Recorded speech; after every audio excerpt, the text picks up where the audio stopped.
தேவனை பார்த்து கேளுங்க, இதெல்லாம் உண்டாக்க உமக்கு என்ன செலவாச்சு? அவர் என்ன சொல்லுவார் தெரியுமா? ஒரு வார்த்தை, உண்டாக கடவது, உண்டாக கடவது.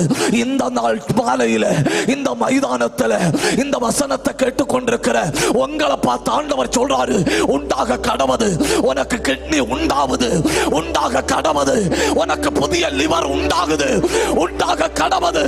உன் சரீரத்துல புதிய அவயவங்கள் உண்டாகுது. கை தட்டி வார்த்தைக்கு வல்லமைய பார்த்தீங்களா?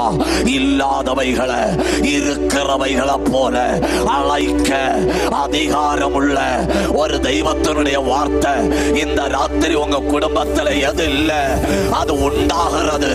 உங்க வீட்டில் எது இல்ல அது உண்டாகிறது. உங்க வாழ்க்கையில எது இல்ல அது உண்டாகிறது.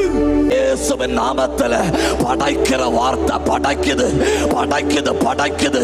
இல்லாதவைகளை உருவாக்குது, உருவாக்குது. கண்ணை மூடி கை தட்டி பெற்றுக்கோ. எந்த காரியத்துக்காய் நீ போராடி ஜெபம் பண்ணி கொண்டிருந்தாய், அந்த காரியத்துக்காக இப்போ ஒரு வார்த்தை அனுப்புகிறார். அந்த வார்த்தை உண்டாக்குகிறது.